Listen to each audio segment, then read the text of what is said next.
Hello friends, நான் உங்கள் சந்தோஷ் அகாடமிலேருந்து பேசுகிறேன்.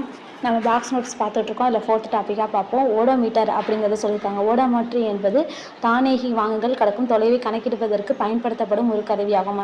நம்ம எவ்வளோ டிஸ்டன்ஸ் போகிறோமோ அதை கால்குலேட் பண்ணுறதுக்கு ஓடோமீட்டர் பயன்படுத்துகிறாங்க அப்படின்னு சொல்லியிருக்காங்க. இதில் மொத்தம் 5 பாயிண்ட் கொடுத்துருக்காங்க, பார்ப்போம். மெட்ரிக் முறை அலகுகள் அல்லது திட்ட அலகுகள் அப்படிங்கிறது, மெட்ரிக் முறை அலகுகள் அல்லது திட்ட அலகுகள் அப்படிங்கிறது 1790ஆம் ஆண்டு பிரெஞ்சு நாட்டினால் உருவாக்கப்பட்டது. யாரால் உருவாக்கப்பட்டது? பிரெஞ்சு நாட்டினால் உருவாக்கப்பட்டது.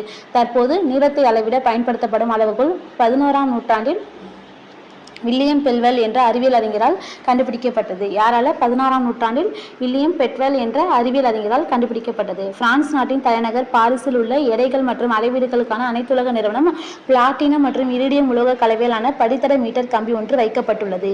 இந்த மீட்டர் கம்பியின் நகல் ஒன்று டெல்லியில் உள்ள தேசிய இயற்பியல் ஆய்வகத்தில் வைக்கப்பட்டுள்ளது. பிரான்ஸ் நாட்டின் தலைநகரில் பாரிஸில் உள்ள எடைகள்